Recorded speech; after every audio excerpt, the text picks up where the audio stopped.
The broadcast is now starting. All attendees are in listen-only mode. Good evening, everyone. My name is Jay Parsons, and it is my pleasure to welcome you to this evening's webinar, Farm Security and Crisis Management, Do's and Don'ts in Hiring. This webinar is being offered in cooperation with the American Sheep Industry Association and the Rebuild the Sheep Inventory Committee. We would like to thank them for their funding support and encourage each of you to visit the American Sheep Industry Association website at www.sheepusa.org to learn more about the American Sheep Industry, the association, and the various resources they have available for you. On the ASI website, under Issues and Programs, you will also find a link to the Rebuild program. The Rebuild the U.S. Sheep Inventory Program is a part of the American Sheep Industry Association Let's Grow initiative. And it is on the Let's Grow website that you will find links to a number of resources, including recordings of previously offered webinars and various educational materials pertaining to sheep production and marketing. If you want to access that website directly, you can do so by typing in the URL www.growourflock.org. I want to inform our listeners that this evening's webinar is being recorded and will be available for later viewing. All registrants for this webinar will receive a follow-up email in the next 48 hours with a direct link to the recording as well as a link to access the slides used in the presentation. We're slated for a 45 to 50-minute presentation, which should leave us about 20 minutes at the end for questions. Feel free to send in your questions as we go by typing them into the question dialog box on your control panel. We'll wait till the end of the presentation before we start working our way through those questions, and you'll be able to type in more questions during the Q&A session. You'll also be able to raise your hand and turn on your microphone and speak directly with the presenter if you prefer to do so. I'll go over that again as we start the Q&A session. With that, it is my pleasure to introduce this evening's speaker, Kay Johnson-Smith. Kay is President and CEO of the Animal Agriculture Alliance. A native Virginian, she's been with the organization for 20 years.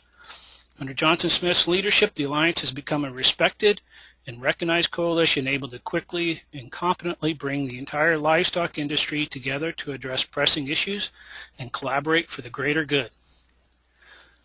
Kay's talk tonight is titled Farm Security and Crisis Management, Do's and Don'ts in Hiring.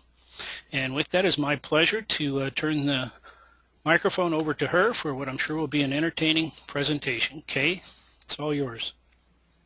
Okay, thank you, Jay. Thanks for the introduction and the opportunity this evening to be here. And also thanks to American Sheep Industry Association for hosting this event. ASIA is one of our members on our board of directors and actually one of our early founding members back in the 1980s. So I am very appreciative of the opportunity. I'll start with just first giving you a brief overview of what the Animal Ag Alliance is, what our role is, how we are different from the other organizations that participate among our membership, and then talk about sort of the motives of undercover activists and why it is important to be very diligent in your hiring process. And then also talk about some tips that we've learned through the years of monitoring these issues, monitoring the Undercover and other animal rights campaigns, and that I think will be very practical and useful for going forward as you hire individuals to work on farm and to ensure that you're hiring people that are there for the right reason and not to for the motives of reporting to animal rights activists. So with that, let's just start with our organization's mission is really to monitor animal rights and other activist detractor groups and to work proactively to engage in those same spaces in order to provide a counter voice for the total animal ag industry to correct misinformation by the activist organizations. Our real role is to connect the industry across the food chain because animal welfare issues are important to all of us, and the animal rights groups target every sector of the animal ag industry and the food industry. We also work to engage influencers who can help get our voice out to the general public, and ultimately to protect the ability for farmers and ranchers to keep farming and ranching, and consumers ability to make choices that fit their values and their budgets. So our role really is all about bringing everyone to the table for good. So before I talk about some of the tactics of the groups and get into the whole some tips for hiring, I think it's really important for us to examine the motives of these groups that we would consider our opposition groups, and why are they out to really create a negative image of animal agriculture. So one of the activities that our organization does is monitor these various organizations, whether it's PETA, the Humane Society of the U.S., Mercy for Animals, Compassion Over Killing, the Humane League. There are hundreds of animal rights organizations in the United States. And ultimately, most of these organizations have the exact same goal, and that is to create a culture where we, as a society, eliminate meat, milk, and eggs from our diet, or eliminate animal products for any purpose, whether it's clothing or other purposes. By attending their events, we have captured a number of quotes by these individuals who present themselves to the public today as being very mainstream, or being more focused on just improving animal care.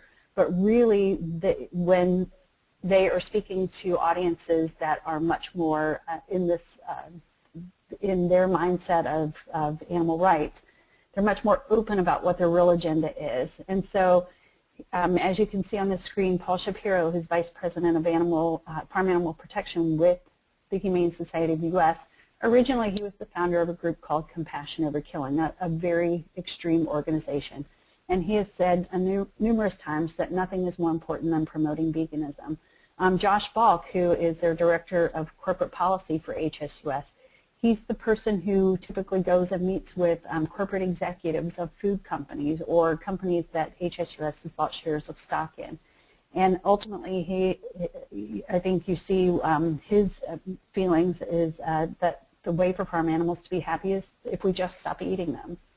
And then Nathan Runkle, who is founder of Mercy for Animals, which is one of the most active groups in recruiting and getting individuals hired on farms strictly for the purpose of creating undercover video. He has even said that the lifeblood of his organization is the undercover investigations of animal agriculture. So it's really important to see the motives of these groups, that they are all about creating change, promoting animal rights, and creating a vegan society. And this is why they utilize the various tactics that they do. Ultimately, their goal is to create a wedge between the farm community and the general public, so that there is a sense of distrust, of carrying out the term factory farming, and creating concerns about either food companies, retail organizations, policymakers, and even investors in companies. And I think this quote here sums it up. To end animal agriculture, the movement has to drive down demand and raise the cost, and people will stop purchasing so much meat, thus bringing about an end to the industry. And you could exchange the term meat for wool, or for other types of clothing that come from animals. So I think it's easily transferable regardless of the animal ag industry.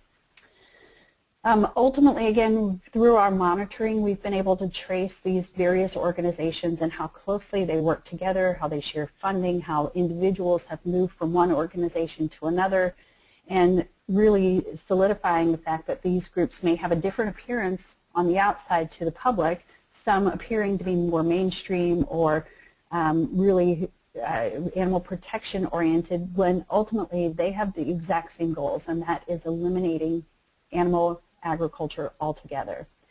In the U.S. today, there are hundreds of animal rights organizations, and if you combine their budgets collectively, it's well over $400 million annually. And you have to remember, these groups are not producing services or products, and they are not spending their time developing services that are, or products that are used by the public, but rather this money is contributed as tax-deductible donations, and it is going toward public relations smear campaigns, it's going to lobbying efforts, it's going to food scares or health scares to try to frighten people away from eating meat or consuming or utilizing products that come from animals. They're very strategic today.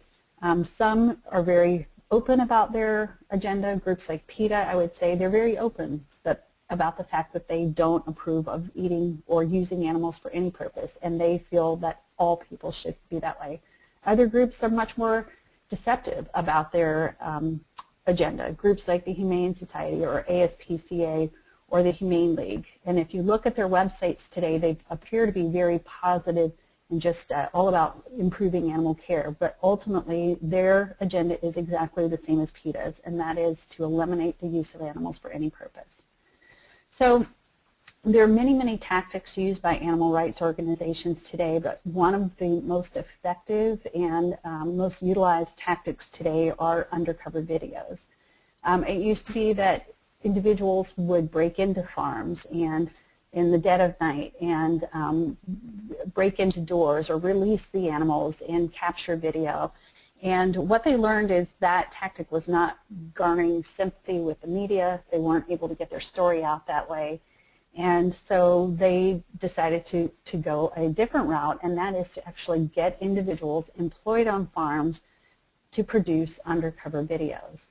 I think it's very important to remember that none of these organizations have any legal authority, nor have they been designated by any local law enforcement to have any sort of authority to do undercover videos. This is strictly a tactic that they use that is deceptive, that is fraudulent, and yet if they can get hired on the farm and capture anything that they can manipulate the narrative or potentially capture something that is mistreatment of animals or mishandling of animals, then they can take what is maybe hours and hours of video and turn it into a very emotional, very traumatic 30-second clip.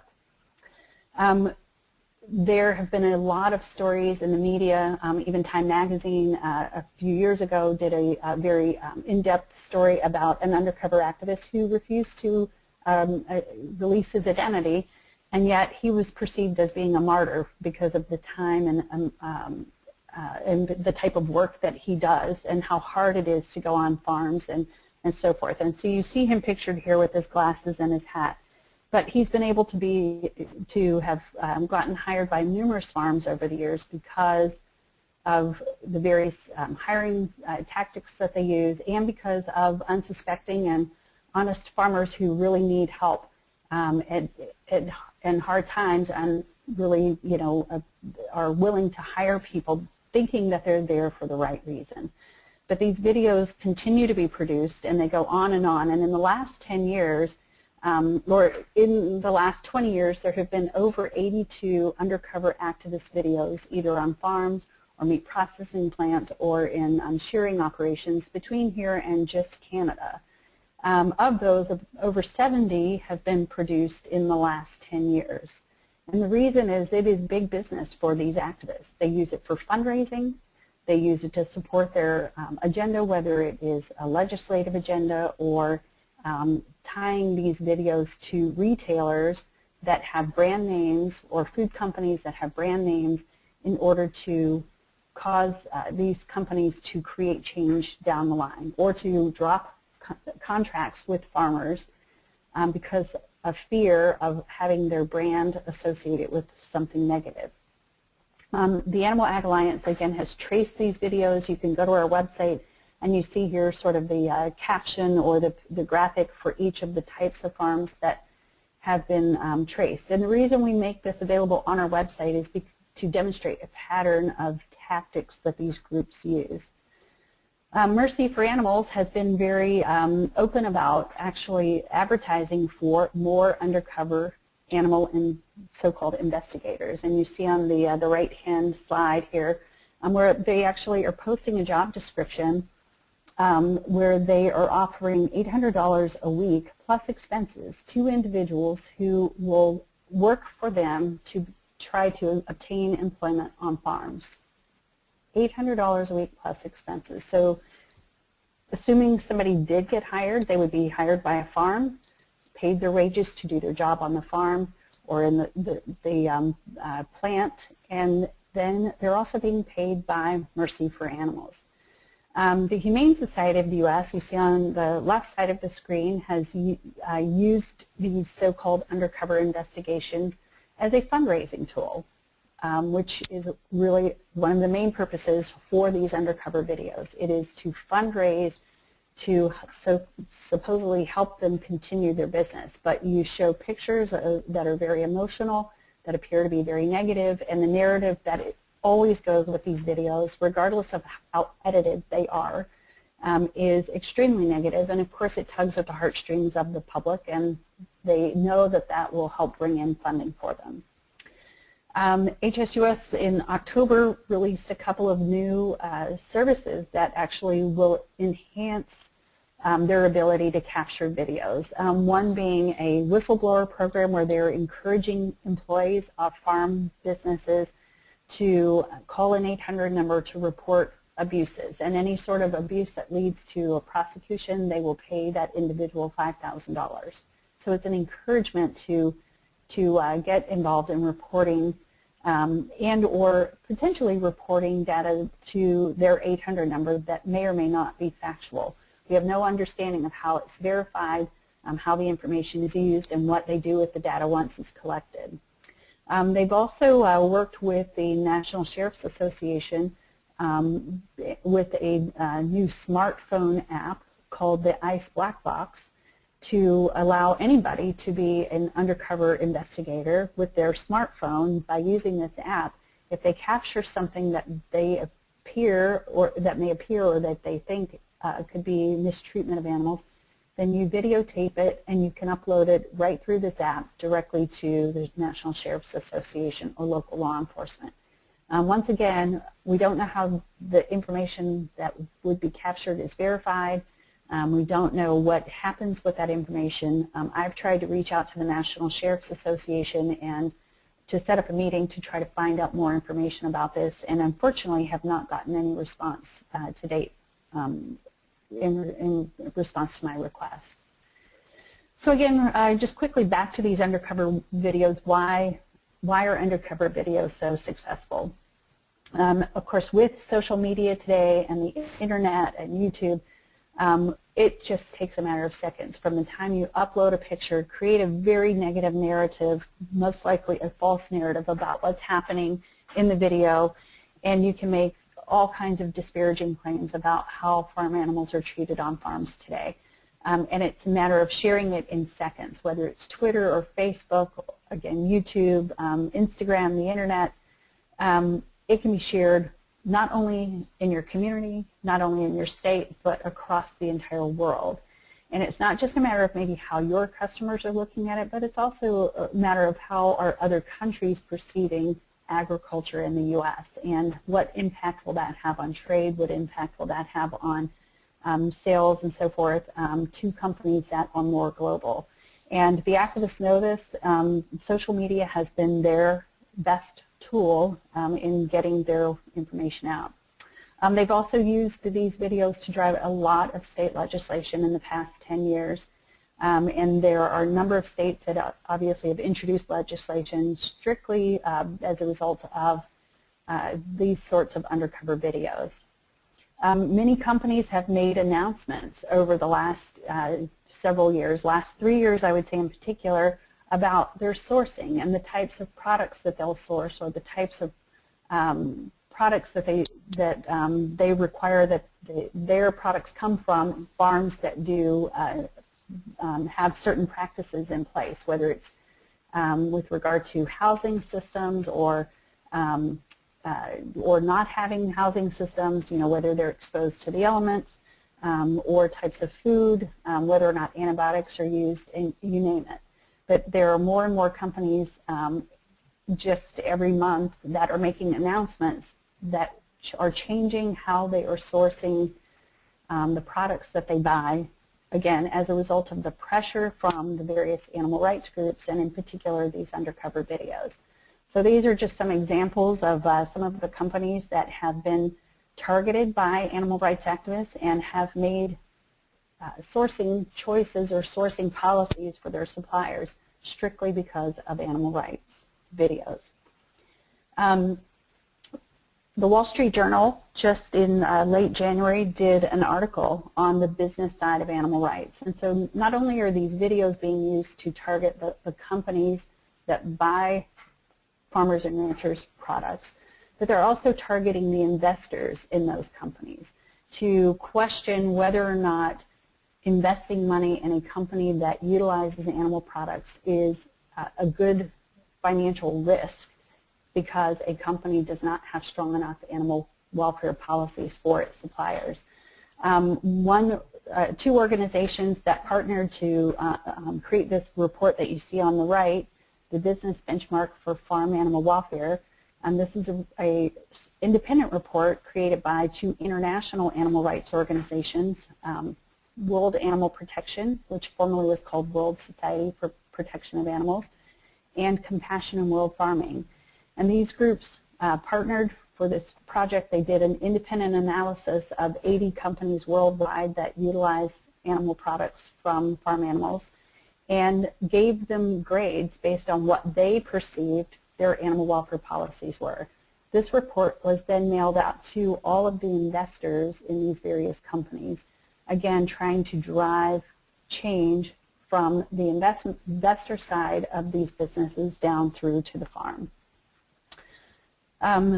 This is a reference to an article and an interview done by Matt Prescott, who is also with the Humane Society of the U.S.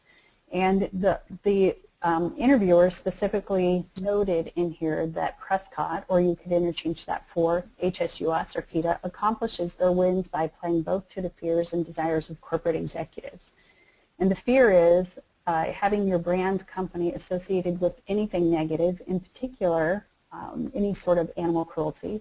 And the desire is, well, maybe if we work with them on this one issue, maybe they'll support us, maybe they will go away, maybe they will leave us alone.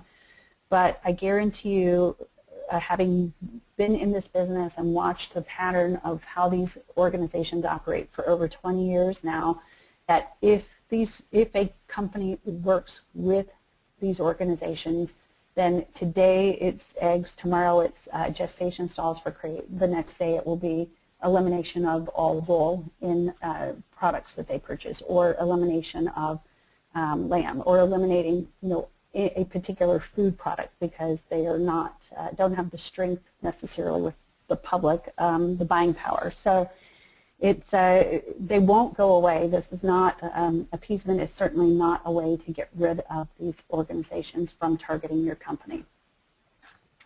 So how do farms protect yourselves from hiring these undercover activists? They're very sneaky, they're very shrewd about getting hired.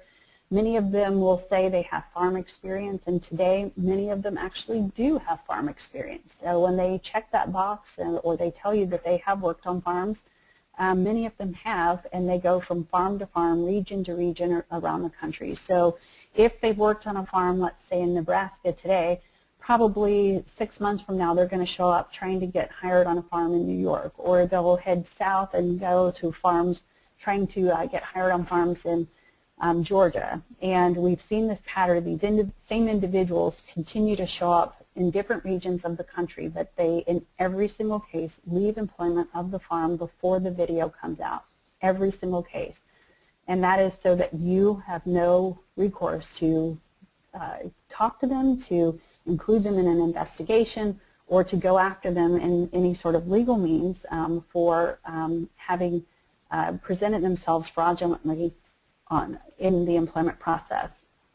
So I'm going to talk a little bit about some things you all can do that I think maybe you just need to think about, incorporate into your business practices for hiring, incorporate into your business practices on the farm. And so really it is taking a whole new look at your business and your farm practice with your eyes wide open. Today we all have to live as if we were on YouTube 24/7. There are cameras everywhere. You see it on the news reports. There are cameras everywhere that most people don't know about cameras. So regardless of these videos, it is crucial to every farm to do everything they can to do things right and to kind of look at your business from an outsider's perspective, to dot all the I's, cross all the T's, to ensure that you are constantly striving to do the right thing, because you never know where those cameras may appear. We have learned many of these undercover cameras can be as simple as being in eyeglasses that someone wears, or a button on a shirt.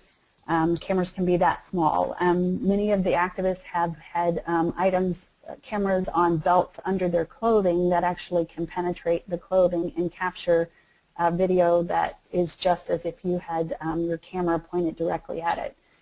So you never know where cameras are going to be, and beyond just worrying about whether what's being captured on the camera is going to be seen as bad, it's just good practice and good business to take a look at everything we do today to see how it looks from an outside perspective, because public opinion does matter. And again, back to that slide with how fast information can spread with the internet.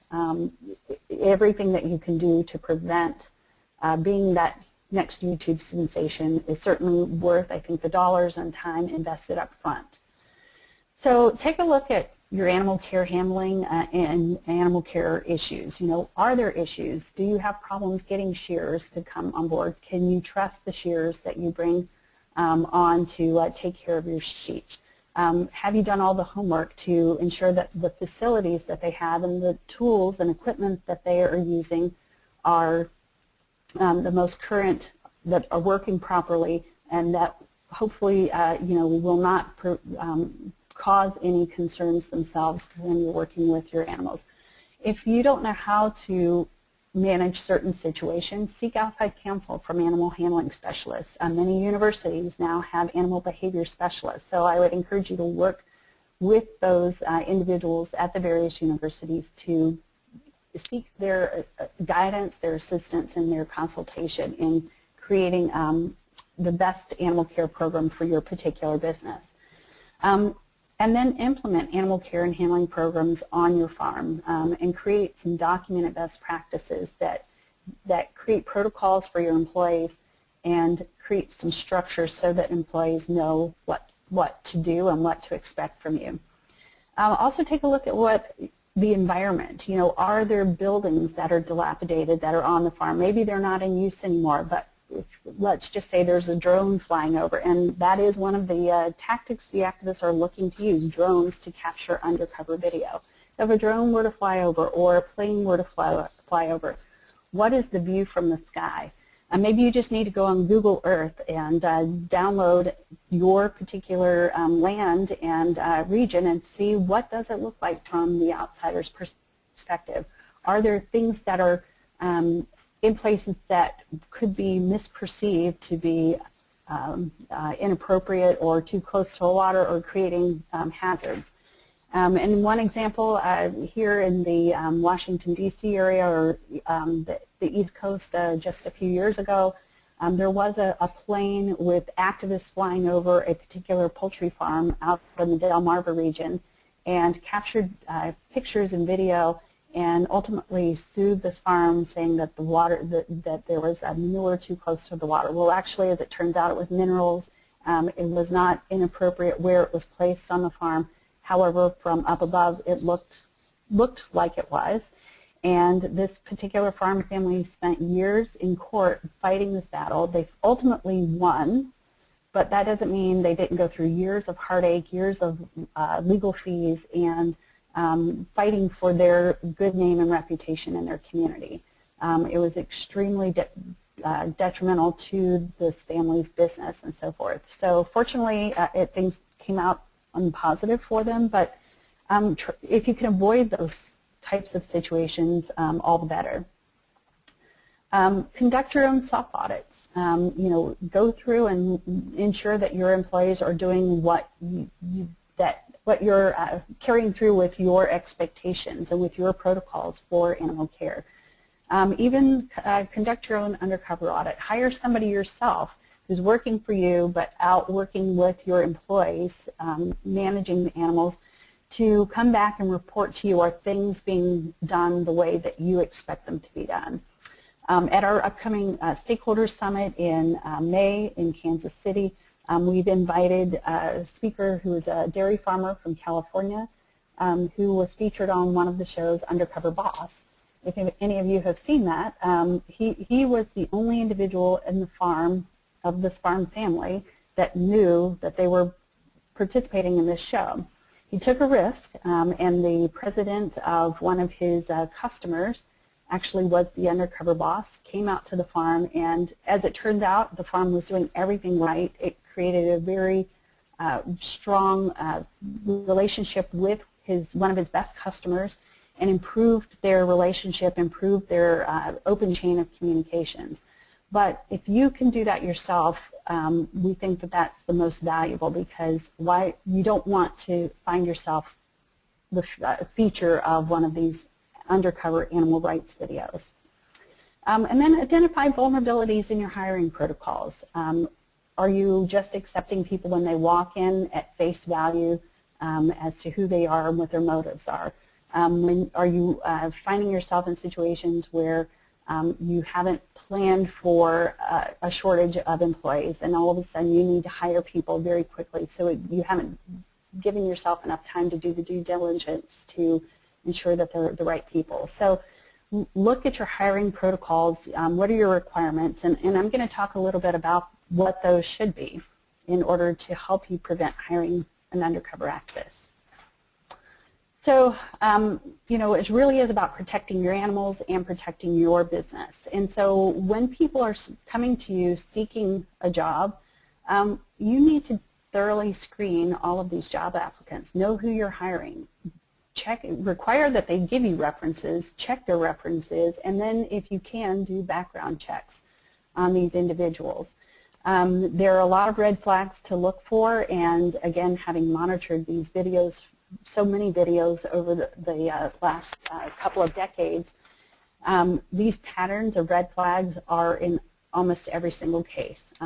Look for people who are showing up saying, I only need to work for 6 months, or I only need a job for a few months because I'm trying to make extra money for XYZ, for a vacation, or for traveling to see grandma in Europe, or I'm only here for temporary time because I'm visiting my girlfriend and just need the extra cash. There are lots of excuses for why people need temporary work.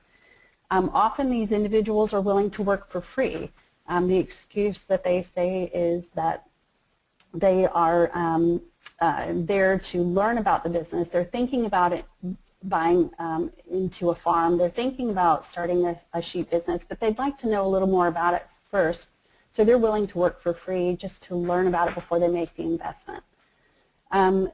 Individuals who come in, who drive up to your farm with out-of-state license plates. First, you might want to question, how did they know my farm was here? And they're from out of state. Why are they here in this rural area, this small town, looking for work? So that should, certainly raise some red flags for wanting to know more about who they are. Stories about moving to the area for a girlfriend or a boyfriend, and there are a number of undercover activists who are women, and it's kind of split. I would say there are more men, but there definitely are a number that are women, so that is frequently a story that's used, that they're moving to the area for a boyfriend or girlfriend and are looking for work.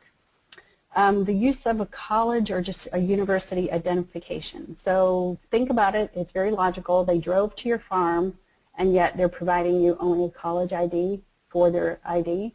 Obviously, if they drove, they should have a driver's license or some sort of legal identification as opposed to just a college ID. Overly or inappropriately educated for the position they've applied for. So again, think about, they have a college degree, but yet they're looking to do a job that is very labor intensive and certainly inappropriately fits with what their education background is. Those are just a few of the red flags to look for. Some things that we recommend that every farm do, and that is require applicants to complete a written application. And we're working on, the Animal Ag Alliance is working on some questions that certainly can be included in a written application form for you to help vet out some of the potential activists or threats to your farm.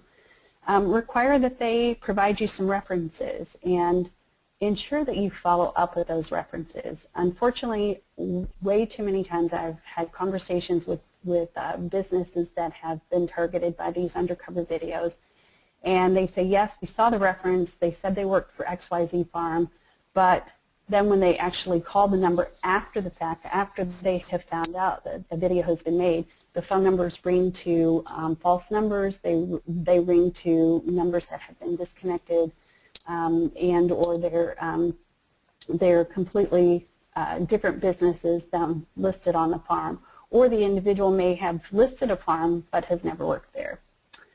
Include a statement on the application that has to be signed by all employees that says all information provided on this application is true and correct under the penalty of perjury.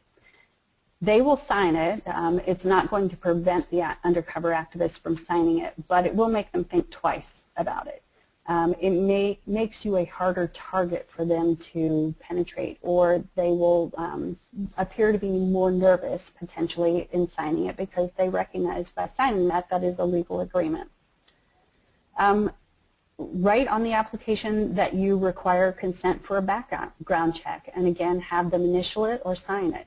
Whether or not you do the background check, that's up to whether or not you have the resources to do it. But the fact is that you have that on there and that you're asking for their consent in order for them to do a background check. Again, it may send shivers up their spine. It may mean that they won't sign it. And if they refuse to sign it, regardless of whether they're an undercover activist or otherwise, it's probably not a good candidate for your job. Verify employment of the applicant's permanent address. Note if there are gaps in an employment on their resume, if they provide a resume, and inquire why are there gaps. And again, the more you can make them talk, the more they're likely to feel nervous, or it's important to read their body language when they are responding to those types of questions. If they list that they've worked on farms, or if in the job interview process they say yes, they've worked on farms, and they talk about the different kinds of farms, listen to the language that they use. Does the language sound like somebody who has had experience working on a farm? Are they using formal language that they probably researched on the internet, or are they using language that really fits the type of farm and the type of job that you have? Also, if they do list farms that they've worked for, call those farms and verify that they are who they say they are. Often the activists will use the same name going from farm to farm, but so if you call and all of a sudden these people say yes, but this was somebody who was an undercover activist, you've saved yourself a lot of heartache if they know that, and or if you know that in advance. So verify employment.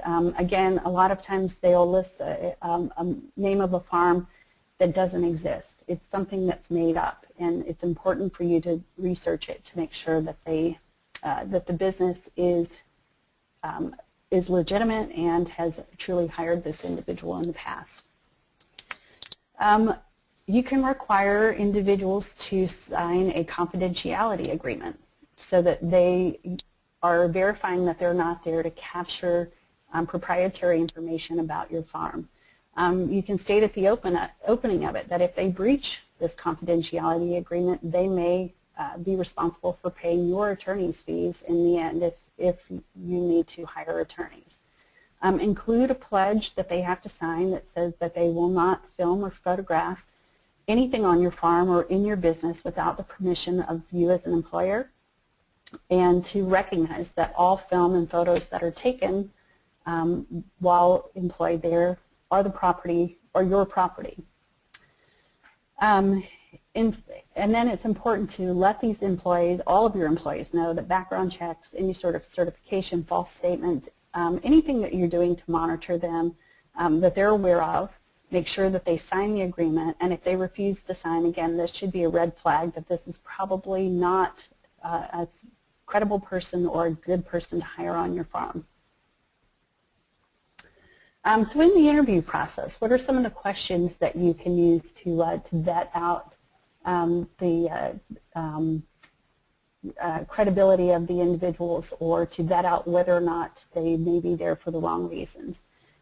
So ask the question, you know, I would advise you, the Animal Ag Alliance is not, I'm not an attorney and nor is anyone on my staff, so I would advise you to run these questions by your attorneys in your state to ensure that they are appropriate for your state, because every state does vary a bit.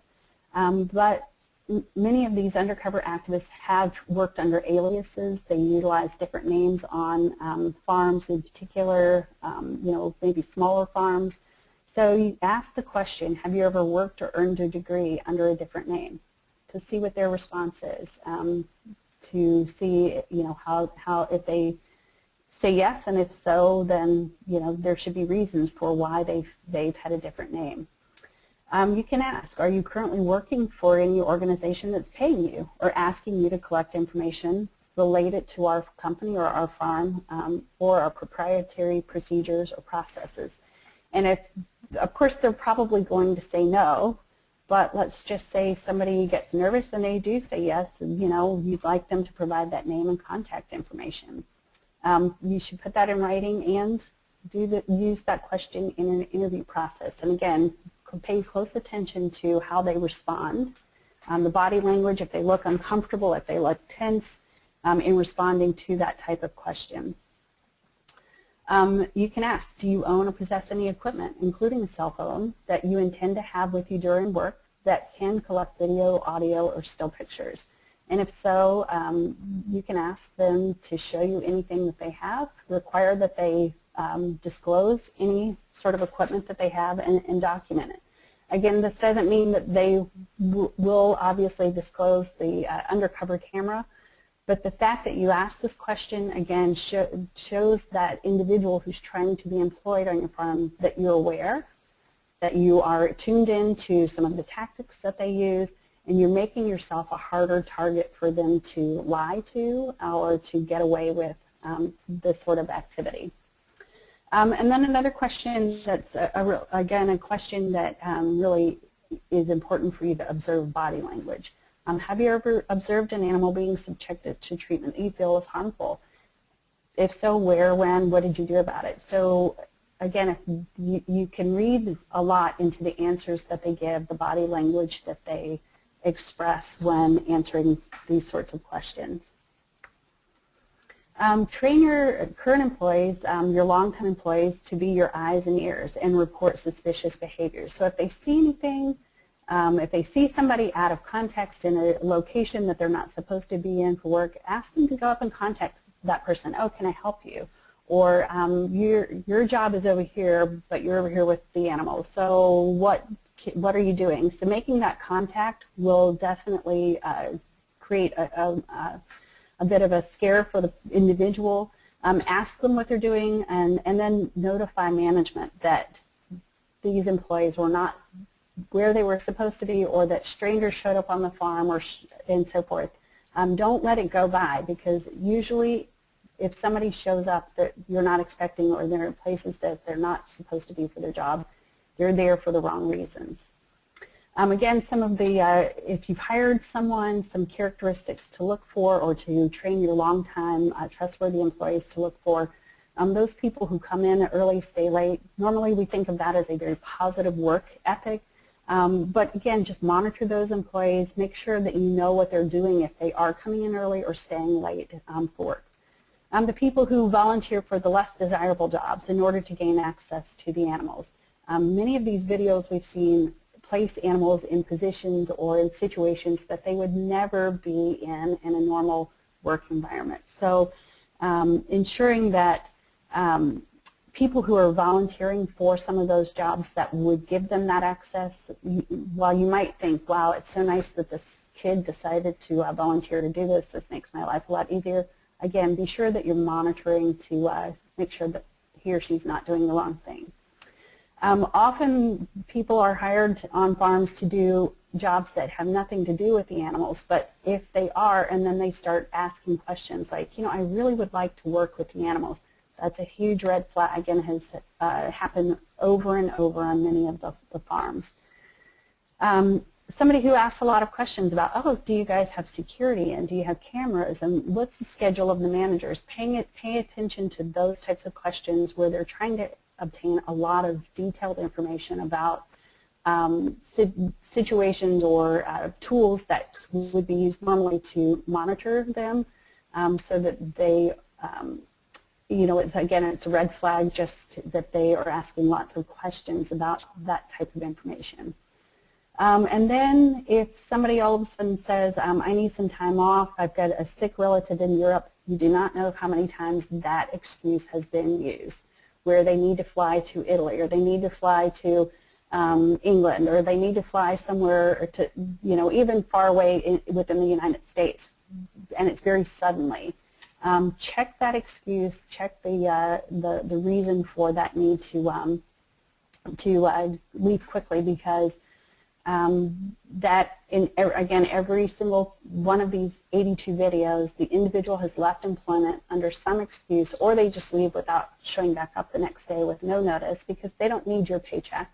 They're going to get a paycheck from the animal rights group.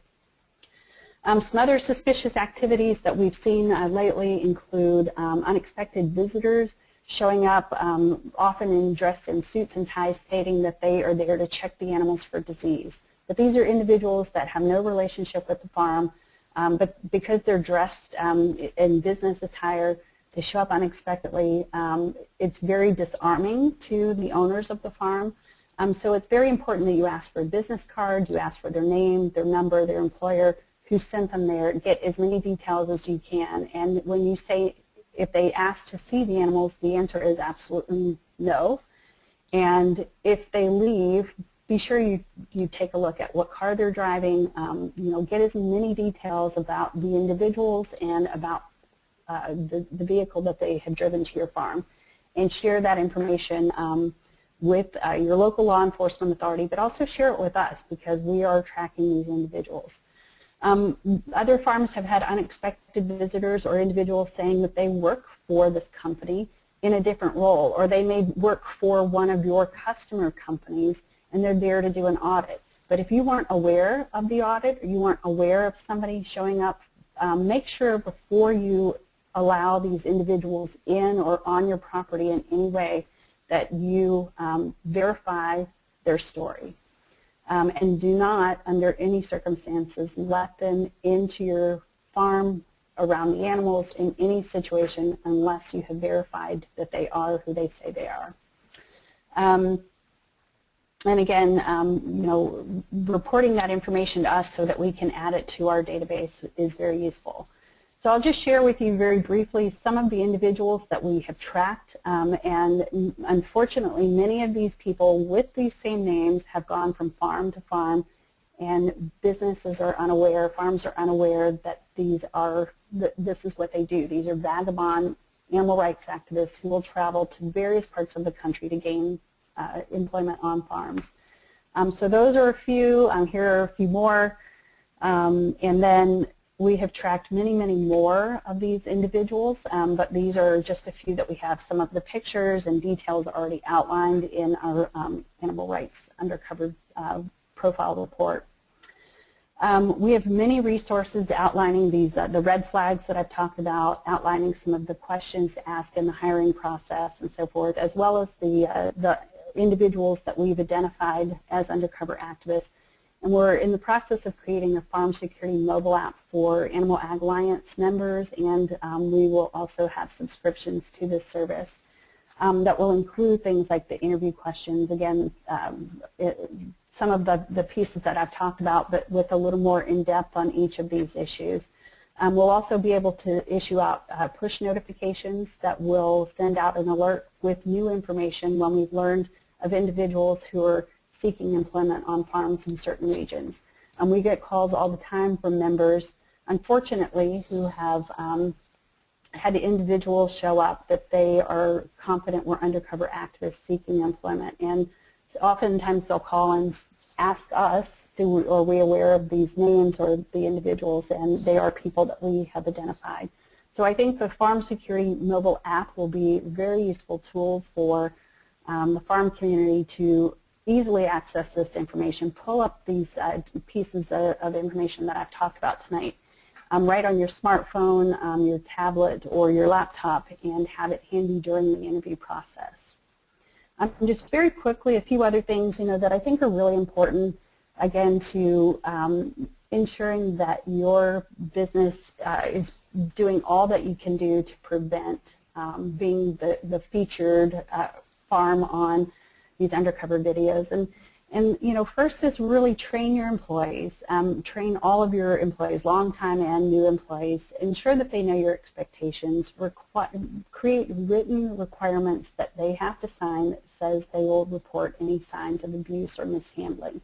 Again, the activists are not going to report it, but what it does do in the end, if you have that as part of your culture and part of your formal policies for employment, is on the back end, if you are targeted by the undercover video, the media, your legislators, law enforcement, they can see that you have in writing that this is not allowed on your farm. These types of things or mistreatment that's maybe shown in a video, this is not part of your policy, it's not part of your culture, and every employee is aware of this. So, and the fact that if this individual signed a document saying that it would be reported and no mistreatment was ever reported to you, from a sort of a saving grace from a public standpoint, it helps. It helps because you are telling your employees straight up front that this is not allowed and that you expect it to be reported, and yet these individuals fail to do that. Shadow your new employees. When you hire someone, ensure that somebody who is a trustworthy employee, maybe a long-term employee, shadows that individual, kind of keeps an eye on and just monitors to make sure those red flags that we talked about are not showing up within this or by this individual. Hold employees accountable, and if they are doing things wrong, if they are in any way mistreating animals or mishandling them, either retrain them, hold them accountable, or fire them, because you cannot afford to keep people on who are not doing things right, not caring for the animals properly, and who don't have your long-term business best interests at heart. Hold employee briefings, so everybody who works for you knows what your policies are, regardless of whether or not they are involved in animal handling. If it's your accountant, if it's your secretary, if it's your office manager, ensure that they also know what your policies are, because when they leave the farm, if they're not your family members and they leave the farm and they go to the Little League or they go to the Little League game or the Rotary meeting, and they get asked questions about your farm in particular or about farming in general or the sheep industry, make sure that they have the right answers so that they can be good representatives for your industry as well. Build relationships with influential people before you need them. That means your legislators, your local county boards of supervisors, your city council members. Get to know them and make sure that they know of your farm, they know of your commitment to your animals, because when you need them isn't the first time you want them to have ever heard of you. Get to know your local law enforcement, so when you do call them and you say, we had suspicious activity at our farm today, that they understand your concerns, they understand why you are calling, and they're not just blowing it off or disregarding your concerns. And get involved in your community and talk about what your great business, your great industry, and all that you're doing to contribute to the local economy. The more we can do to take away the mystery of agriculture, the better. So having a presence on Facebook or a website, in particular those items, so when people go to look up information about the farms in their community, that you're the one that's presenting who you are, rather than the activists being the ones who present what your farm is about or what your industry is about. So have a presence, because today we go to Google for everything, to look up restaurants, to look up movies, to look up what the weather's going to be. We use the internet for everything, so make sure that you have a presence there. Regularly meet with your customers all the way up the food chain. So whether or not you're selling to a retailer, or you have a buyer, but you are a supplier to a brand name retailer, make sure that they know your business and they know your farm, because these videos often are used to create distrust and create concern with those brand companies in order to drop contracts with the farmers. Just quickly, crisis preparation. So what if? What if all of a sudden you have found that your farm is the feature of an undercover video? Do you have a communications plan in place? Do you have a spokesperson in place? Ensuring that all of your employees know who that spokesperson will be, so that when the cameras start to roll or the phones start to ring with media interviews, that not everybody is telling stories that they only know half the information about.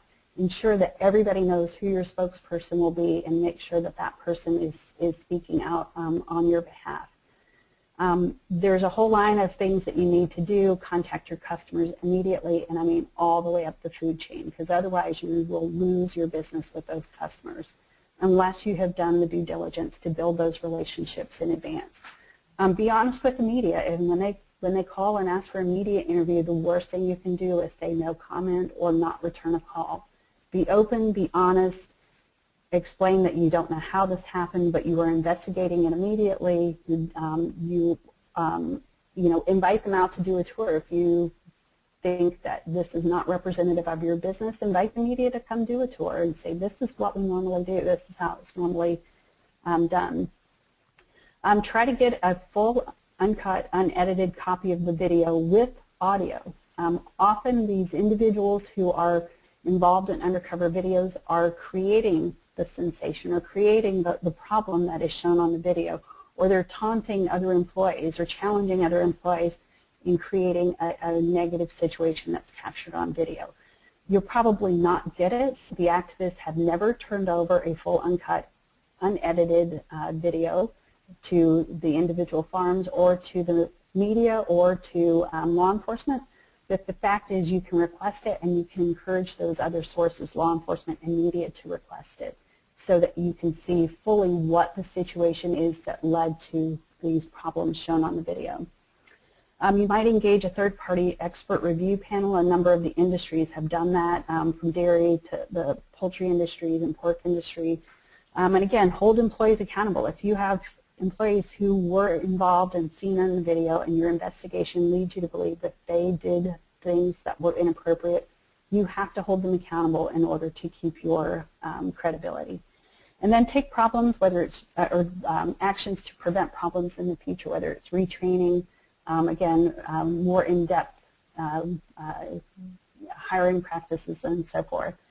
And these are just a few slides I'll get through very quickly, but again, back to the point of having a social, a presence on the internet. It's very, very important today, whether it's social media, Facebook page, which is very simple to develop, or a little more in depth with a website. You can go to website.com, I believe, is a company that creates websites free of charge for small businesses, and they create it for you or they walk you through the process. But it really is important for you to have a presence so that you can tell your story, so that when people want to know more, that what they're finding is information you want to share about you, your business, your family, and your values, as opposed to what the activists will say.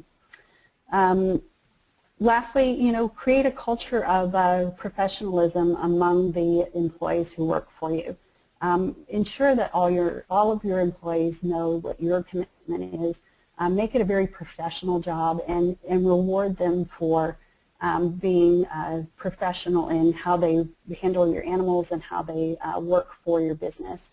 And these are some examples. Cooper Farms in Ohio has done a great job with creating a kind of a new mindset and culture among its employees. Fair Oaks Farms in Indiana, again, they're very public. They've created a great presence online, and we just encourage you to take a look at those. And there are many, many other great examples out there, but those are just a couple of companies that really are going the extra mile to create a very public-facing presence to help share information about this great industry. And I'll just close by saying thank you very much for the opportunity tonight. I know I've shared a lot of information over the last hour, and look forward to your questions and encourage you to join our efforts and also join us on social media to help get information out about animal agriculture. Thank you, Kay. That was an excellent presentation. You hit on a lot of key points there on the do's and don'ts of hiring and doing things the right way. I want to once again remind our listeners that you can submit questions using the question box on your dashboard there just by typing them in, and we have some that have been submitted, and I'll get to those here in a moment. You can also ask your question directly to Kay if you have a microphone attached to your computer. Simply raise your hand, and there should be a little hand showing up in the top left part of your dashboard, and if you click on that, I'll see that you have your hand up, and I can unmute your microphone and you can talk directly with Kay. So with that, let me go ahead and ask the first question if you're ready for that, Kay. Sure. Okay, somebody said, how do you determine whether or not their references are just shells of people or whatever, even if you get a live person on the other end? Well, that's a very good question. You can't always guarantee that you are getting that, but I think a couple of things. I think one is the phone number that's provided for that reference. Again, using the internet, I use white pages reverse lookup for phone numbers all the time, because our phones in our office have caller ID, and sometimes we'll get phone calls from numbers very frequently. I don't know who they are, and they won't leave voicemail messages, so I'm always curious. So it's white pages reverse phone lookup, and very often that will identify either a business or the location where those phone numbers are located. The other thing is, the names of the farms. Again, using the internet, look them up and see if they really are legitimate farms and businesses, and if when they answer the phone, how I don't know if they'll answer with a business name, but again, I think a lot of your initial due diligence is just by doing a little bit of research on the internet. Okay, thank you. We did have a couple of people ask about, can I get a copy of this presentation? I could not write fast enough. I'll answer that one. Yes, we will be posting a recording of the presentation and also a file of the slides so that you can look at that information there. And I assume from your comments, Kay, that a lot of this stuff is on your website also in various formats, correct? Yes, right. Okay. So all people who registered, and certainly everybody who's on here this evening, will get a follow-up email with the links to those resources available to them. Another question, are more activists targeting larger farms? It is a real mix of farms. I think people tend to think that they are larger farms, but actually there have been a number that are smaller, but they are suppliers to a brand, whether it's a brand company, a food service company, a retailer, or a restaurant. And if you sell anywhere up the food chain, I think maybe you don't know the answer to that, who your ultimate end user is of your product, but I think I would encourage you to find that information out, because if your product is going through various distributions but ultimately going to a brand of any kind, retailer, restaurant, food service company, retailer of clothing, it's extremely important that you are a bigger target regardless of your size. So we've seen a real mix of the farms. Some are small and some are larger farms, but it is not a guarantee that it is because you're small that you will not be targeted. And in fact, I would say, again, if you know that you sell up the chain to a brand, maybe even the smaller you are, the bigger target, because you don't necessarily have all those checks and balances or employees that, for each individual job that's needed to be done. Okay, good. Excellent question just came in on in this day and age with agritourism and small family operations, running those types of operations. Says, we are open for tours and don't employ anyone that is not in our family. What should we be aware of or look for? That's a very good one. You know, if you are open for agritourism, I mean, again, I think doing your due diligence up front to ensure that what the public is seeing is that you have someone there to answer questions that come up.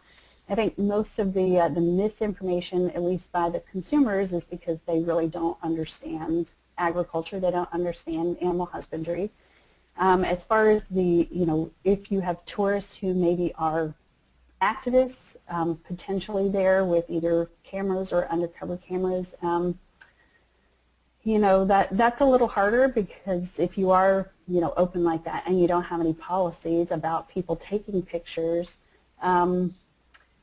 I would just be very mindful when you see that you are watching and monitoring really the people who are on the farm to see if there are any odd behaviors, if they're wandering off the farm away from the family members who are giving the tour, or trying to get into buildings or get into places where the animals are that they shouldn't be. So I would never allow somebody just to wander on the farm unattended. That's, I guess, the first thing, and then just really ensuring that your family members are aware of the potential threats, and so that they are kind of looking for those red flags or looking for people who are in places they shouldn't be. Okay, very good. And we have another question. This is along the lines of something that I had too, working at a university, but you mentioned contacting universities for info on proper animal welfare. However, some universities, including vet schools, are being infiltrated by activists. How are we, as producers, going to determine what info is good? Well, at first, American Sheep Industry Association, so specifically for the sheep industry, but I would say the national organization for all of the various farm animal industries, have animal care guidelines that really create kind of that checklist of things that you should do and maybe not do, and proper handling. So at first I would start there. And then we actually, I'm sure also those associations and we, the Animal Ag Alliance, we have a list of third-party experts or individuals who we have identified as being those trustworthy resources at universities that are specialists in animal behavior, animal care and handling, and who we feel do have the best interests at heart of the farm community. So, you know, start with those contacts. Again, maybe your state association or the national association. I'm just kind of assuming it's sheep. And or contact us, and we're happy to provide the list of those sort of experts that we feel are trustworthy, and certainly would be, I think, be willing to help individuals out with implementing the best guidelines. As a follow-up to that, when you get interns from a university, should you put them through the same rigorous screening process that you would a regular employee? Oh, absolutely. Absolutely. We've had an intern program at the Animal Ag Alliance now for about 17 years, and kind of back to that question about, you know, if you have individuals who've listed references for farms, again, use of social media often tells you way more than you might just learn about an individual or about a farm or a business by their website.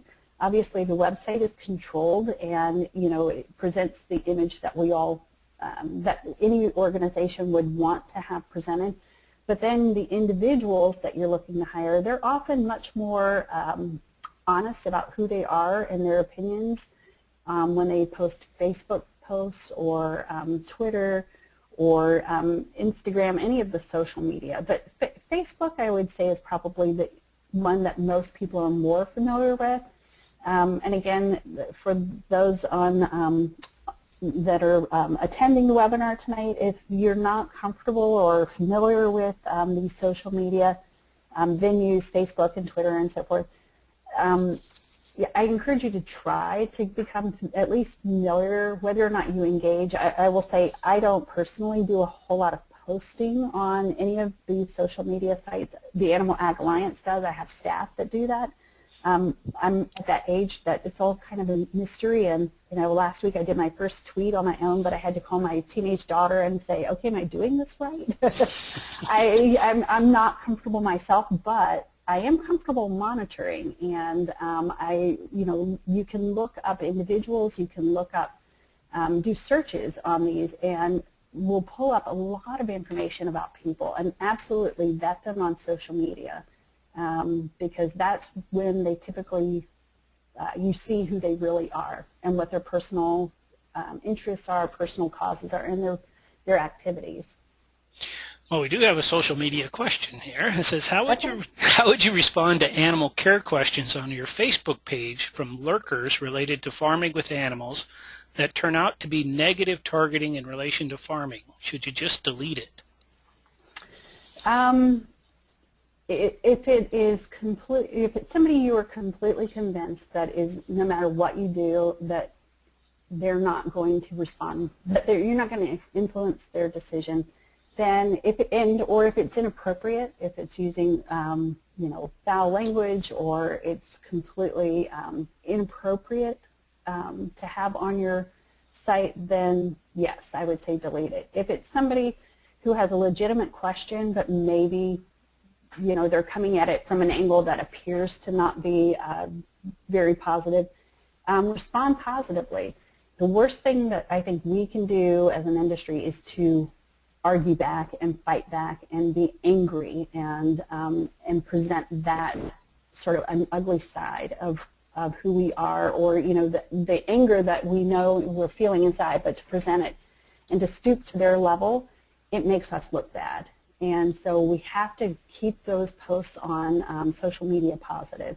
But yeah, absolutely, if it's something that's really ranting and negative and hate-filled, which we often hear at the Animal Ag Alliance, we kind of take it as our badge of honor that we're doing our jobs right, and on behalf of the people that we're supposed to be doing, we're making the other side upset. But we don't approve posts that are unethical or inappropriate or threatening in any way. But those that we feel we can influence and respond positively, do that. Say, oh yeah, well, I understand your question, or I understand your concern. Here's what we do, and here are all the things that we do to ensure appropriate care for our animals.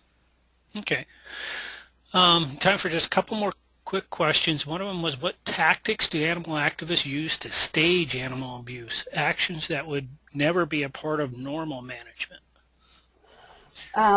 Often the animals are in positions or in locations that they would never be in a normal work environment, and there have been a number of those types of videos.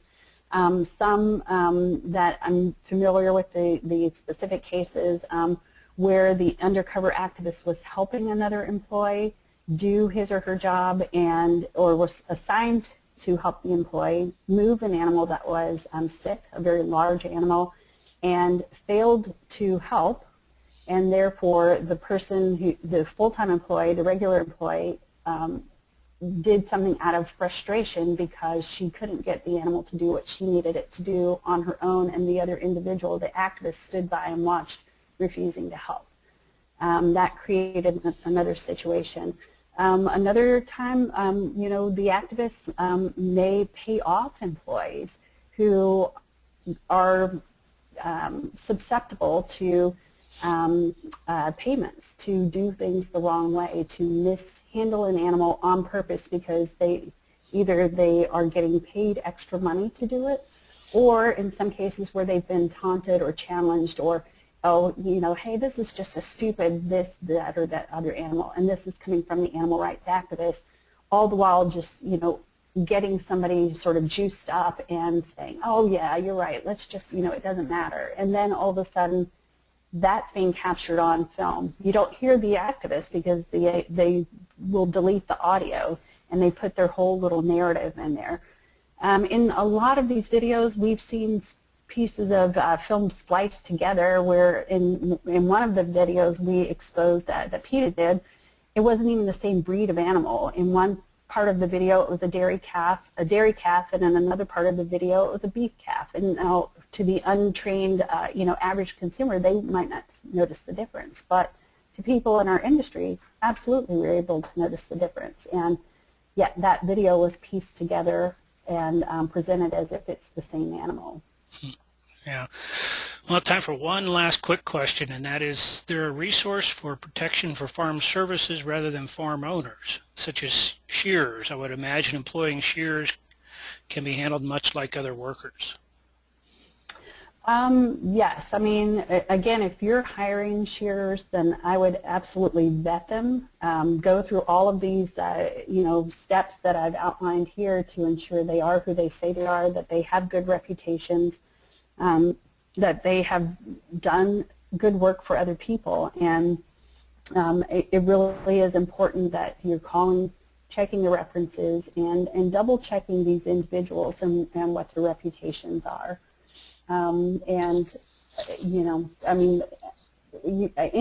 sort of temporary crews that are brought in just for seasonal work and so forth, the same thing. I mean, it really is extremely important that these individuals and the groups or companies that are providing the service are vetted to ensure that they don't have any negative strikes against them for animal welfare concerns.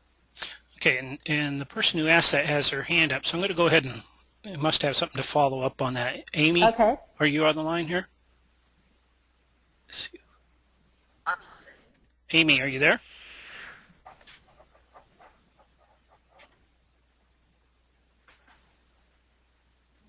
Oh, she must not. Okay, well, with that, we'll go ahead and draw this to a close. Once again, I want to thank our speaker, Kay Johnson-Smith, for her excellent presentation and for doing such a good job of handling all these questions that came in, and thank all our participants for asking the questions. Certainly a very informative evening. Kay, you going to say something? Jay, I was just going to say you can go to our website, and my email is on there. I don't know if you'll put it with the video, the presentation, but feel free for any of your attendees to also connect with us by email, and I'm happy to try to answer any other questions that may come in later if you'd like. Oh, excellent. So is it okay if I just add that to the follow-up email that goes out? Yes. Okay, I will That'd do be that fine. then.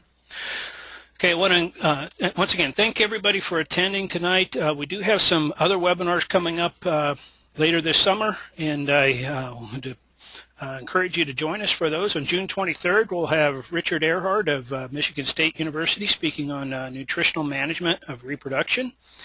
And then on August 25th, we'll have Dave Nodder of Virginia Tech University speaking on developing and using breeding objectives. So look for those advertisements to come out in the near future, and I encourage you to join us for those. I always enjoy these webinars and all the great questions that we get from the attendees. So with that, I'll close by just thanking Kay Johnson-Smith again for her excellent presentation, and thanking the American Sheep Industry Association and the Rebuild the Sheep Inventory Committee for providing funding for these webinars. And I wish everybody a pleasant evening and the best of luck.